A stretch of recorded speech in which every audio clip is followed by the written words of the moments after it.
Welcome to another video guys. आज मैं एक और स्टोरी को ट्रांसलेट करने जा रहा हूं और हमेशा की तरह मैं इसे हिंदी में ट्रांसलेट करूंगा। इस वीडियो में मैं आपको वर्ड बाय वर्ड मीनिंग के बारे में बताऊंगा और साथ में ग्रामर के पार्ट को भी कवर करूंगा। तो आपसे गुजारिश है कि इस वीडियो को लास्ट तक ज़रूर देखेगा ताकि आप इसको अच्छे तरीके से समझ सकें। तो वीडियो शुरू करते हैं। वीडियो का जो टाइटल है वो है गॉड्स वेज। यहाँ पे गॉड के बाद अपोस्ट्रोफी एस का प्रयोग किया गया है। इसका मतलब होता है का के की। वेज कहते हैं रास्तों को। तो गॉड्स वेज, ईश्वर के रास्ते। तो ये था हमारा टाइटल। इसको मजीद पढ़ते हैं। वंस, एक बार या एक दफा, there was a blacksmith. Blacksmith कहते हैं लोहार को। तो एक लोहार था। ये हमारा सिंपल पास्ट का वाक़या है। जब वाज या वर के साथ नॉन या एडजेक्टिव को लेकर वाक़या बनाया जाता है तो वो हमारा सिंपल पास्ट का वाक़या होता है। तो एक लोहार था। हु हैड टू डॉटर्स, जिसकी दो बेटियां थीं। डॉटर्स कहते हैं बेटियों को। यहाँ पे जो हु है ये हमारा रिलेटिव प्रोनाउन है जो कि ब्लैक स्मिथ के लिए लगा है कि एक बार एक लोहार था जिसकी दो बेटियां थीं, नेम्ड नामक की, क्यारा एंड शीना। तो क्यारा और शीना नाम की उसकी दो बेटियां थी। तो इसका क्या मतलब हुआ कि एक बार एक लोहार था जिसकी क्यारा और शीना नाम की दो बेटियां थी। क्यारा वॉज वेरी प्रीटी। जो क्यारा थी वो बहुत ही सुंदर थी। प्रीटी का मतलब होता है सुंदर। But also arrogant.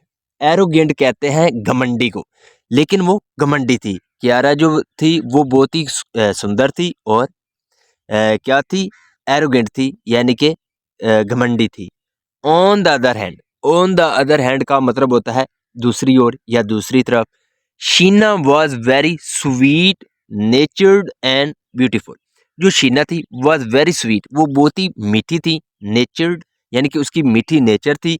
And beautiful, और वो खूबसूरत थी।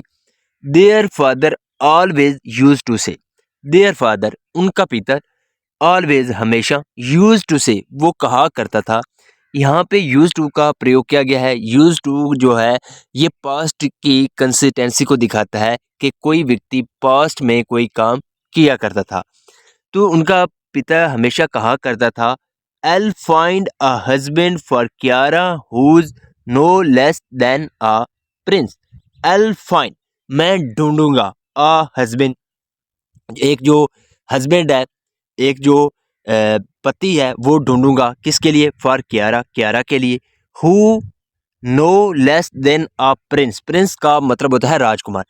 तो लेस देन का मतलब होता है यानी कि जो कम ना हो किसी से, यहाँ पे तुलना की जा रही है। तो उसने कहा कि मैं क्यारा के लिए एक जो है पति ढूंढूंगा, who is no less than a prince, जो कि राजकुमार से कम नहीं होगा।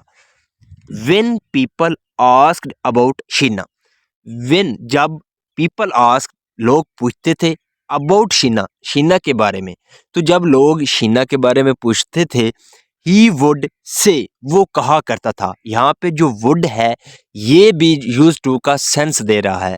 तो वो कहा करता था, I'll give her hand, मैं इसका हाथ दूंगा, to the first person, पहले व्यक्ति को, who comes, जो आएगा। यहाँ पे जो है प्रेजेंट इंडेफिनेट का सेंटेंस है, जिसमें जो पहला सेंटेंस होता है वो फ्यूचर इंडेफिनेट का होता है और दूसरा जो है प्रेजेंट इंडेफिनेट में होता है।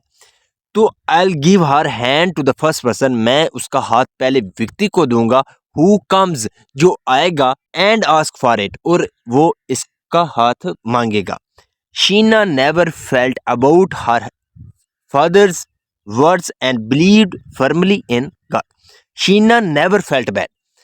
फील बैड का मतलब होता है बुरा महसूस करना। तो यहाँ पे सेकंड फॉर्म है फेल्ट बैड। ये हमारा पास्ट इंडेफिनेट का अफर्मेटिव वाक्य है। तो शीना ने कभी बुरा महसूस नहीं किया अबाउट हर फादर्स वर्ड्स, जो उसके पिता के अल्फाज थे, जो उसका पिता कहा करता था, उसके बारे में शीना ने कभी जो है बुरा महसूस नहीं किया। एंड बिलीव्ड, और वो यकीन रखती थी फर्मली इन गॉड, गॉड पर, ईश्वर पर वो पक्का यकीन रखती थी। वन डे, एक दिन, a handsome young man came to their house and asked for Sheena's hand in marriage.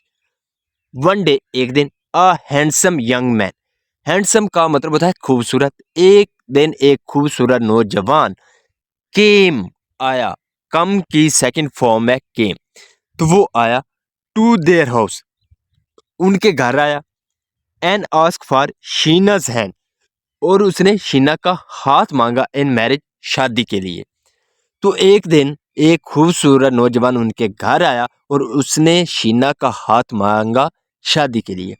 The father agreed readily, जो पिता था एग्रीड, वो सहमत हो गया, रेडली यानी कि उसी वक्त वो तैयार हो गया।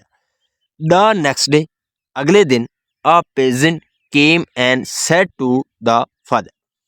अ पेजेंट, पेजेंट का मतलब होता है किसान, तो एक किसान केम आया and said to the father, और उसने पिता से कहा, उस लड़की के पिता से, आई एम प्रिंस, मैं राजकुमार हूँ, एंड वांट टू मैरी क्यारा, और मैं चाहता हूँ क्या करना, टू मैरी, शादी करना, क्यारा, क्यारा से। तो I am prince and want to marry Kiara, मैं एक राजकुमार हूँ और क्यारा से शादी करना चाहता हूँ। द फादर एग्रीड, जो पिता था एग्रीड, वो सहमत हो गया। एग्री का मतलब होता है सहमत होना, तो जो पिता था वो सहमत हो गया। Both sisters got married on the same day, वो सिस्टर, दोनों जो बहनें थी, गॉट मैरिड, उनकी शादी हो गई ऑन द सेम डे, एक ही दिन, तो एक ही दिन जो दोनों बहनें थी उनकी शादी हो गई। लेटर, बाद में, लेटर का मतलब होता है बाद में।